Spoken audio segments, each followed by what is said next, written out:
अस्सलाम वालेकुम दोस्तों। पाकिस्तान और न्यूजीलैंड की टीमों के दरमियान सीरीज का चौथा मैच न्यूजीलैंड ने पाकिस्तान को शिकस्त देकर बढ़तरी हासिल कर लिया इस सीरीज में।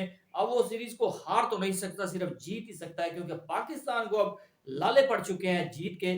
और पाकिस्तानी कप्तानों के लिए और पाकिस्तान की टीम के लिए न्यूजीलैंड की टीम एक हवा बन चुकी है। और शर्म आनी चाहिए पाकिस्तान की टीम को और टीम मैनेजमेंट को, क्योंकि इनके पास कोई गेम प्लान नहीं है कैसे टीम को खिलाना है, किस तरीके की टीम सिलेक्शन करनी है।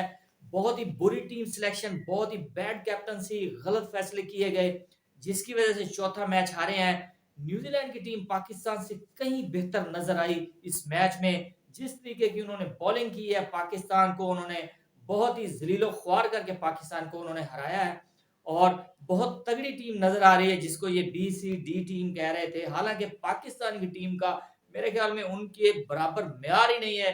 बहुत थकी हुई टीम नजर आ रही थी। हालांकि बड़े नाम शामिल है, बाबर आजम जैसे, फखर जमान जैसे, इफ्तिखार अहमद जैसे। तो पाकिस्तान की टीम के पास भाई कोई गेम प्लान नहीं है। बिल्कुल फजूल किस्म की क्रिकेट खेल रहे हैं, फजूल तजर्बात कर रहे हैं। 4 या 5 खिलाड़ियों को आप चेंज करेंगे तो इसकी जरूरत ही क्या है? सबसे पहले तो ये बताएं कि उसामा मीर की क्या परफॉर्मेंस है, क्यों वो पाकिस्तान की टीम में खेल रहे हैं। सबसे ज्यादा उनको स्कोर पड़ा है। शादाब खान से आपने बॉलिंग नहीं करवाई, आप दो स्पिनर के साथ जाएं, अमाद वसीम के साथ या फिर शादाब खान के साथ, दोनों के साथ जाएं और शादाब खान से आप ओवर करवाएं। जैसा कि उसामा मीर को फेंटा पड़ा है, अगर शादाब को पड़ जाता तो क्या है। शादाब खान की एज ए बैट्समैन टीम में जगह नहीं बनती। अगर वो ऑलराउंडर खेलेंगे, बॉलिंग करवाएंगे, तभी जाकर वो टीम में सेटल हो पाएंगे। अदरवाइज उनकी जगह भी नहीं बनती एज ए बैट्समैन। उनकी जो आपने बैटिंग देखी है तो उनको भी कोई जिम्मेदारी का एहसास ही नहीं है किसी को।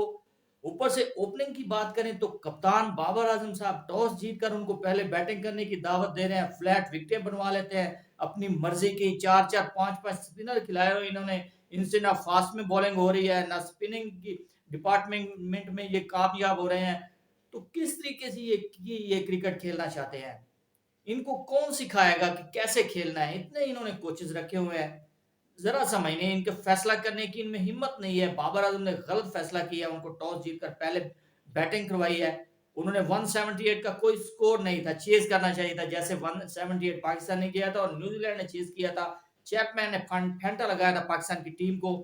और इनका तो स्टार्ट ही इतना बुरा होता है। बाबर आजम इतने मंझे हुए, इतना बड़ा नाम, अच्छे बैटर, शॉट एक्स्ट्रा कवर आपके लिए उन्होंने लिया, आप सीधा उसको कैच दे रहे हैं। आपको पता ही नहीं है कि मैंने ये शॉट खेल ली है या नहीं।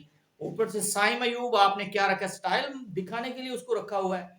पूरी शॉट खेलो, आप सिक्स लगाओ, stylish player, no look shot. क्या आपने उसको सर पर उठाकर बिठा लिया है? नो लुक शॉट क्या करना है? नो लुक शॉट को खेलकर आप प्रॉपर गेम खेलो, आप स्कोर चेज करने के लिए जाओ। टीम का बेड़ा गर्क करके रख दिया। ऊपर से फखर जमान आए, उन्होंने टाइम लेना था, काफी दिनों के बाद आए हैं। 45 बॉलों पर 61 स्कोर किए हैं, बहुत कम है। पाकिस्तान को मैच फंसवा दिया, अपनी इनिंग्स खेल गए टीम में रहने के लिए। ऊपर से इफ्तिखार अहमद आए, 20 बॉलों पर 23 स्कोर, इतनी बॉलें खा गए, ऊपर से आउट हो गए। टाइम पर आकर मैच बनाने के बजाय मैच को हरवाकर बाहर गए हैं। शेमफुल क्रिकेट खेली है इन्होंने और इनको शर्म आनी चाहिए जिस किस्म की ये क्रिकेट खेल रहे हैं। आगे इनकी ये तैयारियां हो रही हैं वर्ल्ड कप के लिए, और ये क्या क्रिकेट खेलेंगे पाकिस्तान के लिए। ऊपर से शादाब खान को अगर आपने खिलाना ही है तो ऊपर भेजिए उनको एज ए बैट्समैन, क्योंकि रिजवान नहीं थे। रिजवान की जगह पर वो खेलने के लिए आ जाते तो बेहतर होता।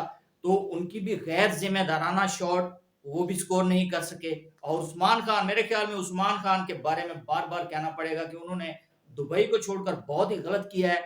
जिस किस्म की उनकी क्रिकेट का म्यार है, तो मैं आज आपको एक बात बता रहा हूं कि लीग क्रिकेट और इंटरनेशनल क्रिकेट में बहुत ही वाज़ेह फर्क है। लीग क्रिकेट में ये होता है कि इनका कॉन्ट्रैक्ट साइन हो जाता है, इनको पूरे मैचेस मिलते हैं, या ये बेंच पर बैठे इनको पैसे मिल जाते हैं। इन पर जो साइकोलॉजिकली प्रेशर होता है इन पर कोई नहीं होता, बिल्कुल ये इजी होते हैं। इसीलिए ये अपनी परफॉर्मेंस दिखाते हैं। और इंटरनेशनल क्रिकेट का म्यार ही कुछ और है। टीम में रहने के लिए भाई स्कोर करेंगे तो टीम में रहेंगे। इसी डर से, इसी वजह से ये अंडर प्रेशर हो जाते हैं, हमसे पता नहीं स्कोर होगा या नहीं होगा, तो ये स्कोर नहीं कर पा रहे। और उस्मान खान के साथ ऐसा ही कुछ चल रहा है। 3 मैचेस में मुसलसल फ्लॉप हो रहे हैं, 10-12 से ऊपर नहीं गए हैं। और आखिरी मैच इनको और मिलेगा, उसके बाद फिर पाकिस्तान की जो मैनेजमेंट है या टीम है वो उसके साथ जो करेगी तो वो सामने आ रहा है, नज़र आ रहा है उस्मान खान के लिए सिर्फ़ मेरे ख़्याल में पछतावे ही रह जाएँगे क्योंकि उन्होंने दुबई को छोड़ा है तो उनकी बहुत बड़ी गलती हो गई है दुबई को छोड़ना और उनको या फिर अपनी परफ़ॉर्मेंस जो है उसको बेहतर बनाने की ज़रूरत है। और मैच जो है पाकिस्तान ने जीतने की कोशिश ही नहीं की, एवरेज को सर पे चढ़ा लिया, 9 की एवरेज थी उसको 13-14 की बनवा लिया। पाकिस्तानी बैटर्स जो है इनको बिल्कुल दोबारा कहना चाहिए कि शर्म आनी चाहिए इनको, इनका स्ट्राइक रेट ऊपर ही नहीं आ रहा, इनको कोई सिखा ही नहीं रहा कि स्ट्राइक रेट में टी20 में कैसे स्ट्राइक रेट को मेंटेन करना है। तो इतनी एवरेज को बढ़ाकर अमाद वसीम के गले डाल दिया मैच। अमाद वसीम क्या करता बेचारा अकेला आकर, फिर भी उसने कोशिश की, लास्ट बॉल पर वो 6 रन चाहिए थे, अनलकी रहे, नहीं लगा छक्का। तो पाकिस्तान 4 या 5 रन से ये मैच हार गया।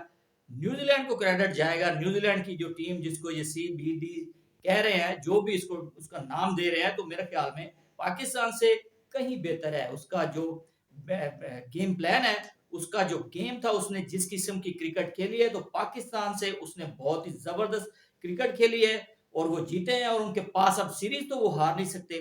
और पाकिस्तान के पास चांस था कि रावलपिंडी में फ्लैट विकेटें बनवाई इन्होंने, लाहौर में फ्लैट विकेटें बनवाई है, 4-4 स्पिनर खिला रहे हैं, फिर भी नहीं जीत पा रहे, बैटिंग ही नहीं हो रही इनसे, तो कहाँ जाकर ये जीतेंगे?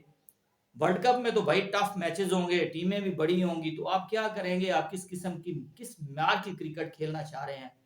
तो बाबर आजम पर अभी से तनकीद शुरू हो चुकी है क्योंकि न्यूजीलैंड जो है हवा बन चुकी है पाकिस्तानी कप्तानों के लिए। पहले शहीनशाह अफरीदी के लिए बनी, शहीनशाह अफरीदी को कप्तानी से उतारा गया, अब बाबर आजम के लिए बन चुकी है। सिर्फ एक मैच जीते हैं और बाबर आजम के लिए चांस था कि सीरीज विन करते, तो अब विन तो नहीं कर सकते सीरीज, सीरीज को लेवल ही कर सकते हैं। अगर कर सकते हैं तो मेरे ख्याल में ये पाकिस्तान पर बहुत ही प्रेशर पड़ चुका है और पाकिस्तान की टीम जो है अंडर प्रेशर आ चुकी है और मेरे ख्याल में बहुत मुश्किल है पाकिस्तान का, क्योंकि न्यूजीलैंडर जो है वो बिल्कुल बगैर प्रेशर के खेल रहे हैं। ब्रिस्वेल की कप्तानी जो है बाबर आजम से बेहतर नजर आ रही है, वो अपने फैसलों में बेहतर नजर आ रहे हैं।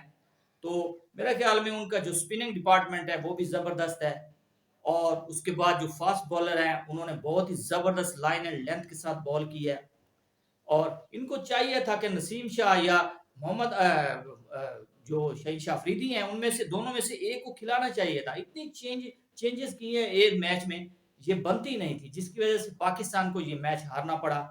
उसामा मीर की मेरे ख्याल में टीम में जगह ही नहीं बनती, इनको कट ऑफ करना चाहिए, इनको टीम से बाहर निकाल कर फेंकना चाहिए।